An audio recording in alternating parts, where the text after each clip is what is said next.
Matt Damon said there's a sexual violence spectrum. So have women. So why the outcry? Analysis: Matt Damon isn't alone in referring to a continuum of sexual misconduct, experts say. The problem comes when he distorts the concept to minimize women's experiences. You might not have watched all 16 minutes of Matt Damon's ABC News interview last week, where the actor ruminates on Harvey Weinstein, collective responsibility and the spectrum of sexual violence. But you've likely seen the backlash. Damon was slammed by plenty of people, including #Me Too champion Alyssa Milano and ex-girlfriend and former Good Will Hunting co-star Minnie Driver. The wide-ranging interview was picked apart by feminists who derided his mansplaining and by women and men who saw him minimizing certain kinds of predation. But the focal point of collective anger reflected on social media and in headlines afterward fixated on Damon's interpretation of the word spectrum. "I do believe that there's a spectrum of behavior, right?" Damon said in his sit-down with Peter Travers. "And we're going to have to figure there's a difference between, patting someone on the butt and rape or child molestation, right? Both of those behaviors need to be confronted and eradicated without question, but they shouldn't be conflated, right? And on this end of the continuum where you have rape and child molestation or whatever, that's prison. Right? And that's what needs to happen. Okay? And then we can talk about rehabilitation and everything else. That's criminal behavior, and it needs to be dealt with that way. The other stuff is just kind of shameful and gross." In a series of tweets, Milano explained to the actor that sexual violence is systemic and that she has been a victim of each component of the sexual assault spectrum of which you speak. "They all hurt." An incensed driver told her ex, "You don't get to be hierarchical with abuse." The just Damon used to diminish some predatory behavior didn't fly. At Alyssa_Milano. "There are different stages of cancer. Some more treatable than others. But it's still cancer." At Alyssa_Milano. Sexual harassment, misconduct, assault and violence is a systemic disease. The tumor is being cut out right now with no anesthesia. 8:26 a.m., December 16, 2017. Damon's use of the word spectrum isn't the problem, experts say. It's how he distorts the concept in a way that belittles the women he professes to support. Here's where they say Damon went wrong. It's not that he said spectrum. Academics and educators frequently use a spectrum or continuum framework to explain sexual violence, according to Laura Palumbo of the National Sexual Violence Resource Center. Is to help people understand the relationships between a range of behaviors, she said. At one end of the spectrum is the kind of predatory behavior seen with Harvey Weinstein, who is accused of raping, brutalizing and harassing women for decades. At the other end could be a sexually demeaning comment from a male boss. All behaviors along the continuum are harmful, and none should be tolerated, Palumbo said. After Weinstein, more than 100 high-powered men accused of sexual misconduct. If people don't understand the relationship between a rape joke or an inappropriate comment or unwanted touching, then we aren't able to challenge the overarching culture, she said. Though each of those examples is different, they are connected in that the power dynamics that allow for them and the excuses people make for them, such as she led him on or she just wants money and attention, are the same. indicating that any of these behaviors or our reactions to them are normal is what many are talking about when they say rape culture. Most of us, like Damon, publicly condemn rape, but many of us have convinced ourselves that sexist jokes and unwanted flirtations are par for the course. What he said after Spectrum. Damon makes a distinction between Weinstein and Al Franken and Louis C.K., seeming to suggest that the former is criminal while the latter are merely gross. Franken resigned after more than half a dozen women accused him of sexual misconduct ranging from harassment to assault, and C.K. was accused of masturbating in front of several women. In doing so, Damon effectively minimizes certain kinds of predatory behavior. There are different crimes that carry different weights that carry different sentences that carry different punishments, said Nicole Service, volunteer coordinator at the Rape Crisis Center in Myrtle Beach, SC. Obviously, if you break into someone's house, tie them up and rape them, that's going to be a different charge than if you were catcalling someone on the street. They are not the same thing. So when you want to think of the spectrum in that way, I don't really think it's a problem. But it becomes a problem when we start to minimize and act like things that aren't serious are not that bad, because they are. At Rape Crisis Cent.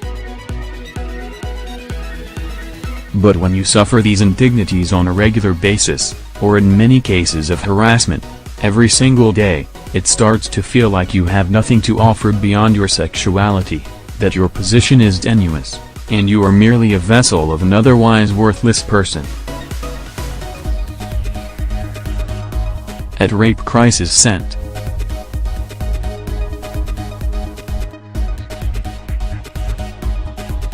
While sexual harassment might not have the immediate, dreadful, traumatizing aftermath of rape, make no mistake, it is a form of sexual violence that in the end can derail a victim's life just as surely as rape. The amount of trauma someone feels isn't determined solely by where the violent act they experienced sits on the spectrum. What might be traumatic for me might be something that isn't even a blip on your radar, Service said. Trauma is very specific to the person who suffers it, their life circumstances, their own resiliency, and things that have happened to them in the past. Palumbo said some of the debate over whether to use the term spectrum at all might be because the concept's intent is getting lost.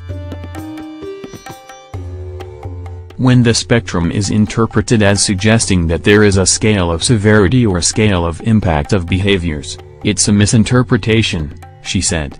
The goal is not to say that these experiences are all equivalent or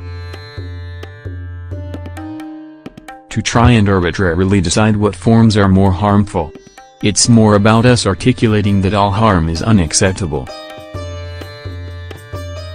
At Sadie Doyle. Right. Or it's about making sure you feel unsafe. Once, on a public stairway, a guy behind us reached up and grabbed my friend's ass. Nothing flirty about it, and if I hadn't seen her, never have been caught. Just letting her know she could be grabbed at any time. At Sadie Doyle.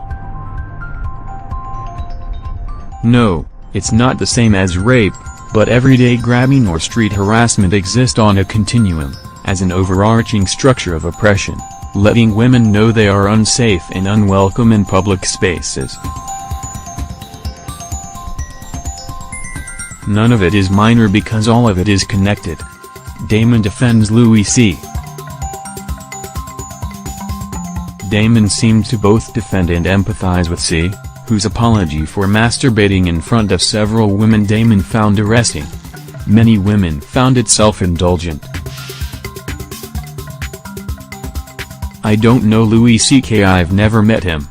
I'm a fan of his, but I don't imagine he's going to do those things again. You know what I mean? I imagine the price that he's paid at this point is so beyond anything that I just think that we have to kind of start delineating between what these behaviors are. Some women felt Damon was appropriating the idea of the spectrum to turn perpetrators into victims, implying that men who appear contrite may be candidates for absolution if their behaviors aren't on the rape and child molestation end. At Delia Mary.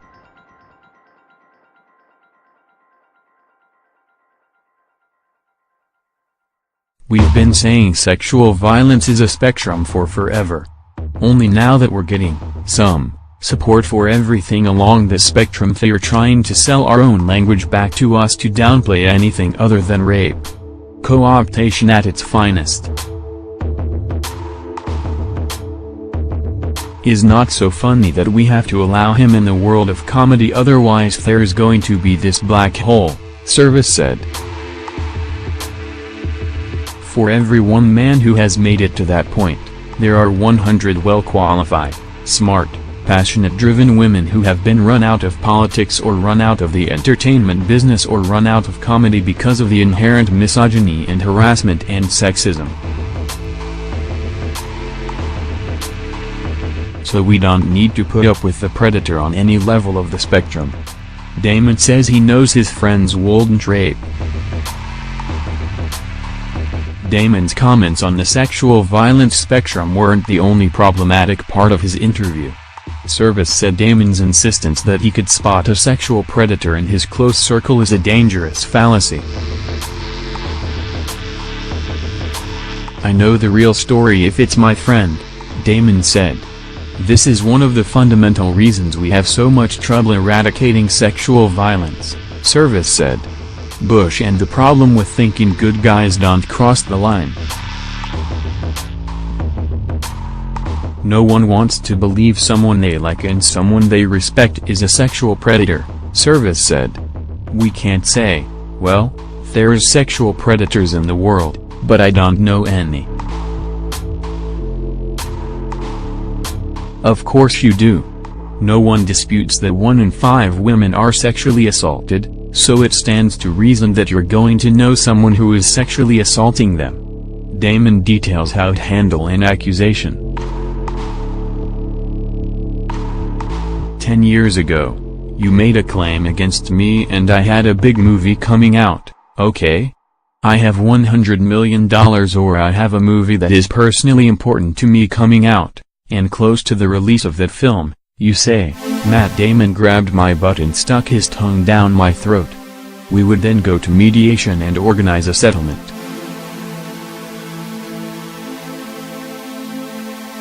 I'd go, I don't want this out there.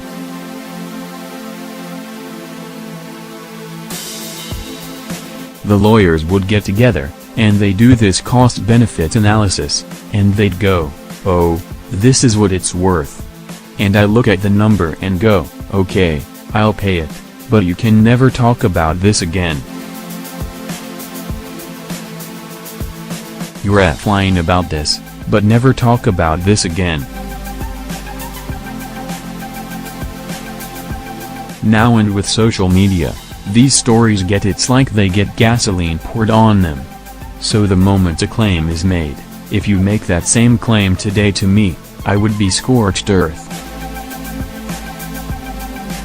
I'd go, I don't care if it costs $10 million to fight this in court with you for 10 years, you are not taking my name from me.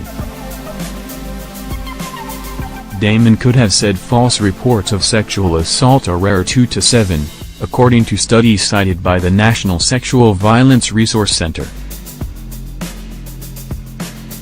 Instead he launched into a detailed scenario of how he would defend himself, which Service said perpetuates a pernicious myth that women use rape accusations to exploit powerful men. When you permeate the culture with this idea that everybody who makes an accusation is out to get something, it really harms women who don't have anything behind them other than their truth, Service said. How to be an ally and not become Matt Damon. Damon said all sexual violence is unacceptable. But what women decoded from his fuller comments was that some forms of violence are unacceptable, while other forms are the cost of being human. What people are taking away from Damon's remarks is the fact that someone who has not been a target of these behaviors is not representative of the groups most impacted by these behaviors, is playing the role of defining terms and giving labels to this issue, which I think for many individuals feels like a significant overstep, Palumbo said.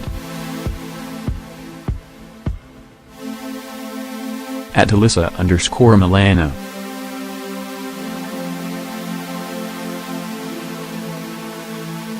I have been a victim of each component of the sexual assault spectrum of which you speak. And they are all connected to a patriarchy intertwined with normalized, accepted, even welcomed misogyny. At Alyssa_Milano. We are not outraged because someone grabbed our asses in a picture. We are outraged because we were made to feel this was normal. We are outraged because we have been gaslighted. We are outraged because we were silenced for so long. The takeaway from the Damon interview shouldn't be that men should stay silent. Men should speak up every day when they hear a sexist joke at work, when they see a friend being harassed, when they witness what could be the start of a sexual assault. And if they decide to give an interview on a rape culture that makes all of these behaviors possible, they should make sure they've first listened to the women who have spent their lives surviving it. I do think it is unfortunate that people will say, "See, he tried, and everyone got mad at him and so I'm just not going to say anything," Service said. Maybe before you give an interview on that topic, educate yourself a little bit. I work at a rape crisis center. I wouldn't go out and give an interview about the process of movie making. I don't know anything about it. If you or someone you know has been sexually assaulted, you can reach the National Sexual Assault Telephone Hotline at 800-656-HOPE, 4673, or visit online. RAIN.org. Alia Dastiga writes about gender for USA Today. Follow her on Twitter at Alia_E.